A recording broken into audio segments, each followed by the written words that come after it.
My name is Alicia Jackson. I'm a licensed professional counselor, and today we are going to review the Janet Jackson documentary series. It was 2 parts, but actually kind of 4 parts. But we're going to break this down. For those of you who have not seen my documentary reviews before, how we go through it are things that I didn't know that I know now from watching the documentary. What were some observations that I saw that I was curious about or that stood out for me as a therapist? And then what can we learn from her life? As I am a firm believer that our story is so powerful, and that's how we learn and grow as we continue to share our stories. The best experience is someone else's. So let's join in. But before we do, of course, subscribe to the channel, like the video, share all the places that we love to discuss this documentary and discuss the wonderfulness of Janet Jackson as we are wanting to grow this channel and also to help learn and be curious from a place of curiosity instead of judgment, so that we can learn and grow from a centered place, right? So let's get into it. So the documentary starts and we find out that it was filming in 2017, and it starts where we see Janet Jackson is driving through Gary, Indiana, and she says she has not been there since she was 8 years old. I thought that was just very intriguing. I'm like, oh my God, you haven't been in the place that you grew up since 8 years old. But she did talk about and share that, you know, the family relocated to California, very, very early in her life. So she doesn't remember much. So it was really cool to see the footage of Randy showing her the house and and where she slept. And she slept in the living room on a bed with her other sisters, and how she has no memory of that. But let's get into it. So some things that I did not know. Did not know that the Jacksons had a show on the Vegas stage. Did not know that. I did not know also that Joe kind of used this to introduce the younger members of the family to the business of performing and singing and acting, and that's kind of where Janet got her start. I was like, oh, wow. She also broke down the birth order of the siblings, where it was girl, 3 boys, girl, 3 boys, and then another girl, which was her. So I didn't know that as well. Some cool things they shared about the environment at the house, which they would have lots of celebrities and pool parties there, and that David Bowie offered the children drugs. Didn't know that. She shared that, the siblings that she was closest to were Randy and Michael, so they were kind of like three peas in a pod, and had that connection. She shared later on, talking about, as she is figuring out what she wants to do for her life, she wanted to go to college. She wanted to go to college and study business law, and that was very intriguing to me. She even laughed because she's like, what kind of parent doesn't want their kid to go to college? Joe Jackson, that's who that was. It was interesting. Like, he had a vision for Janet, right? And it really, truly conflicted with her vision. And Janet then shared that she felt like the only way that she was going to have some type of voice with her father was if she were to get married, which was one of the factors that led to her early marriage to James DeBarge. So this kind of goes into the next piece, which Janet, she described herself as being very naive, and I definitely said that this wasn't something that I knew for sure. When around my age, Janet was coming into her own at that time, so she didn't seem as naive as she seems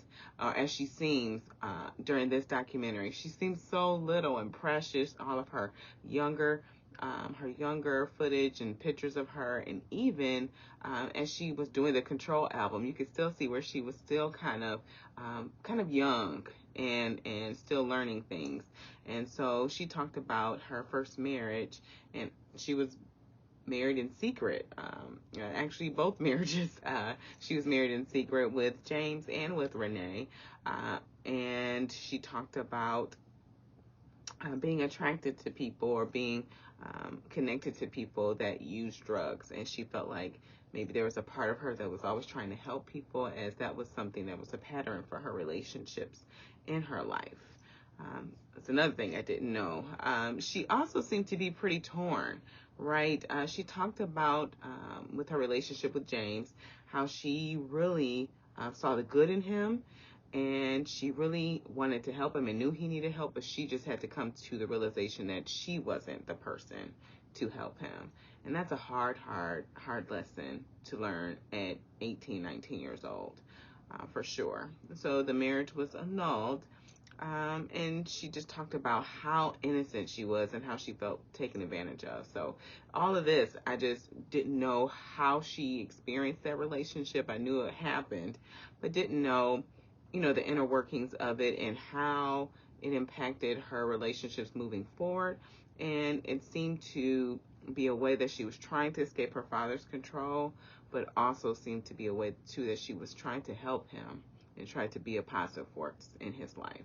And lastly about James, there were rumors that Janet Jackson has a child that she was keeping secret, and she denied those allegations, and she does not have a secret baby and by James DeBarge. So that is that. Other things,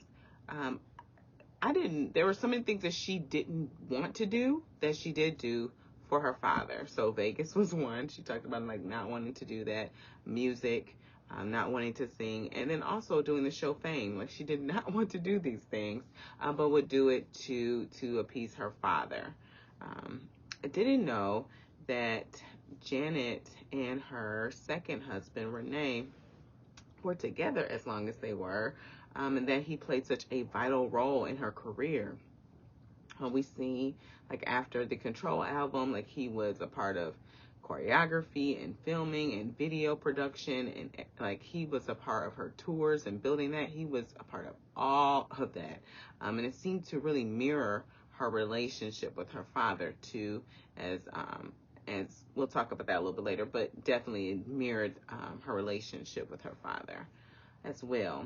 And so, yes, they got married in secret. Her sister was like, yeah, they were in a relationship, but then I found out they were married.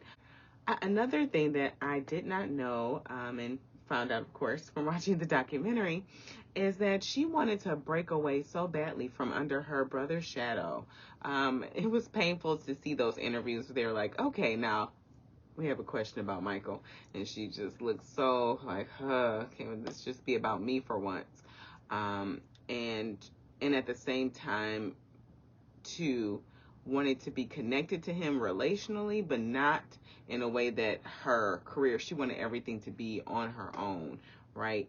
And she really felt the pressure to push from under his shadow. You see this as she was being very stressed when creating the Rhythm Nation album. I didn't know that she lost a Coca-Cola deal due to the allegations against Michael. I didn't know that, and this is coming a little further down the line though, that Justin Timberlake, after the Super Bowl scandal, reached out to Janet to see how he wanted her to respond, and she stated that she, since she was taking the hit for it, that she didn't want any of this to come his way, and so she protected him. And a lot of people were angry because Justin was left unscathed, and it seems like Janet took on the role to protect him, and maybe it's because his career was budding and she didn't want to get in the way of that because of how Michael Jackson's allegations affected her career. So that's my speculation as to the reason, but it seems like she definitely protected him. And then the last thing I didn't know, and this will be a shout out to Questlove for advocating for diversity in the Rock and Roll Hall of Fame, and that's how Janet was inducted to the Rock and Roll Hall of Fame. So those are some quick things that I did not know and learned from watching the documentary. So next we're going to talk about what are some observations that stood out to me. Janet seemed to be so protective and appreciated who her father was. She called him good-hearted and talked about how much he loved them and how much he went through a lot in Gary, Indiana, and the hard jobs that he had to work in order to provide for them. she talked about how strict he was. He was very strict, and she stated that growing up, she didn't get to experience her father in the way that she saw other people or other children experiencing their father, and that was something that she longed for. She longed for in their relationship, and we see this too in the documentary, as her assistant, who also worked for her father, was saying like that he was this fun-loving guy, and that his children didn't get to experience that because he felt like he had to be so strict in order to help them reach this goal that he had set for them, and also to protect them too from the dangers of the streets that they talked about in Gary, Indiana as well, and the violence that was there. Janet, she talked about tyranny, and stated that discipline without love is tyranny, and she definitely was loved by both of her parents. So you could tell there's definitely some love and appreciation there. I'm really curious if Joe Jackson, if he were alive or watching this documentary, if there were anything that he would change about his parenting style or how he parented his children. We see their success, but we also see their struggles. And of course, there's no perfect parent at all. So I don't think that there's any way that anything could not impact their children, right? And at the same time, I'm wondering if there's any regrets that he may have had, or curious about. So another thing that was kind of an observation for me, and I guess it's also going into both categories, something I didn't know as well, but they were the first Black family to be in their neighborhood.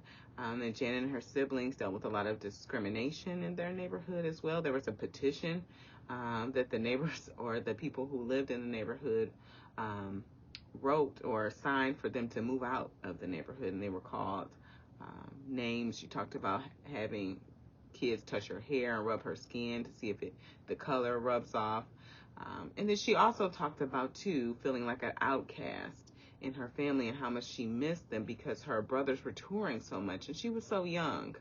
You could see that Janet really, really valued her connection with her brothers and really wished that she could go back to that time where they were just creating music together and she was playing, patty cake in the studio with them, or singing at home together, things like that. You can tell like that part of their lives, and those moments and memories really mean a lot to her. And we see that when she saw the mural, of them as children, and she was so emotional and talked about even working with Michael and working with Michael in their career together and making music together, and how she was hoping for things to be the same, and they weren't, because he was different, she was different, he was so busy, she was so busy, and there are a lot of things that got in the way with fame being a part of their lives. You could see there was just the observation that also stood out for me was that there seemed to be just no childhood with any of the children, and especially for Janet as well. She was working on Vegas at 8, 9, 10 years old. She talked about not really having a place to play because they're in Vegas, and that's not a place for children. And they talked about when she was like on break or wasn't performing, they would go to a burlesque show and just watch that, which wasn't an appropriate place for children to be, but they didn't have any place or anything to do for them that was like conducive to their age and stage of life, and her wanting to Girl Scouts, and her wanting to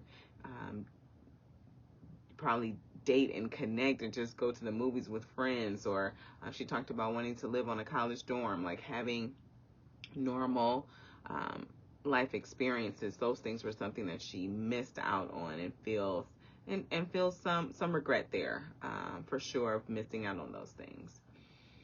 We also see how Janet talked about how the press and the media impacted Michael, and how she saw how that change happened for him, And it really, how fame and the press and the pressures of all that Michael was going through impacted their relationship in a way that she was really yearning for. One of the other observations that I saw was how truly challenging it was. And it seems like her relationship with her father is very complex.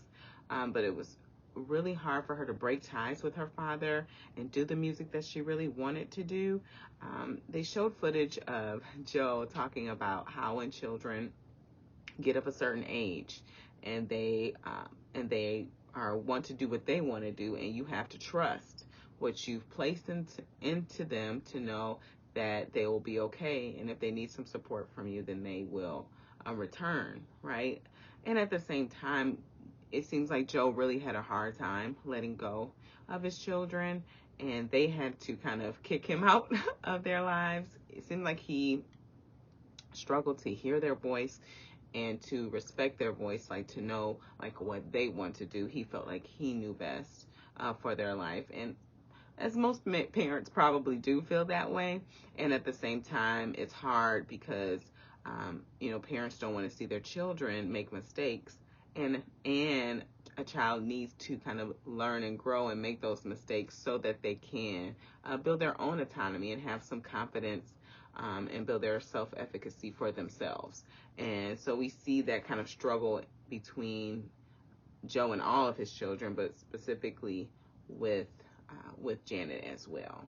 And so this kind of goes back to what we were talking about a little bit earlier about the control factor in her relationships. There was her father.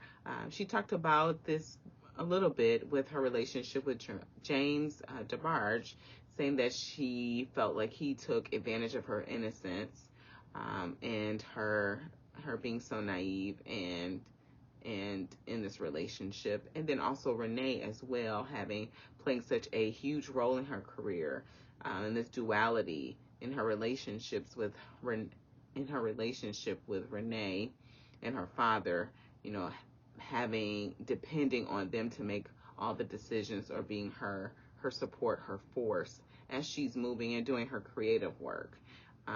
It's definitely a pattern for her. And it seems as she was transitioning in her relationship with Jermaine Dupri, trying to just be in a relationship with somebody who loves her and maybe not fully be in a business relationship and romantic relationship, so she can have her like full voice. The last thing that I noticed, and it was an observation through the documentary, was that Janet has such a huge heart for her family. Family is something that she values greatly, and you can see it as she talked about how she supported Michael in writing Scream after the trial and the allegations that he was facing, and she talked about how she hated the filming process, of how they were trying to make it competitive and put them competing with the whole purpose of her doing that song was to prove that she was there fighting with him and that she believed him, and you could tell again that she was trying to get back to that connection of them to singing songs and listening to music together, and it was just different.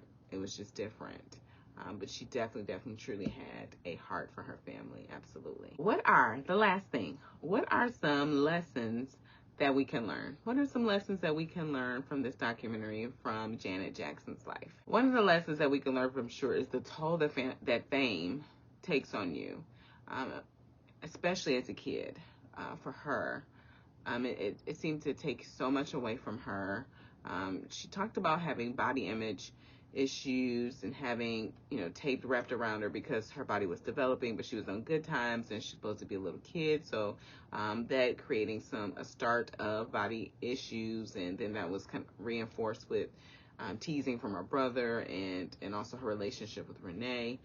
So having that, being in that big spotlight while you are developing, you're going through puberty, your body is changing, you don't get a say in it. That's already, a huge experience. And to do that with all eyes on you, I can only imagine how that made Janet feel and how that uncomfortable that was for her. and not having any friends. She talked about this in an interview, stating that, the one thing that is so challenging is like, I just want to make a friend that I know is with me just because of who I am, not because of my family or my fame or how much money I have. And the same happens in her relationships. It seems like her relationships were such a tumultuous place for her to navigate, because, again, not knowing who, if they were connecting with her just because of who she was, just because of she's Janet Jackson, or is it because they love her and they have her best interest in her. Those that seemed to be such a huge obstacle with her having this fame. Also, the isolation. They talked about, and they showed it in multiple interviews too. We see where, for her and for Michael, they both were just pretty isolated, and kept away because they were working so hard, and they rarely saw each other. And it was an interview where I think it was Rebe was asked, like, how long has it been since you've seen Michael? She said, oh, it's been about a year. And Janet said that she's only been in Michael's house once. Like, it was a lot of isolation and disruption in her family connections. You could tell, again, that was something that she truly valued and that was very important to her. The last toll of fame that it seems to have taken on Janet and her family was grieving in the public eye during Michael's death.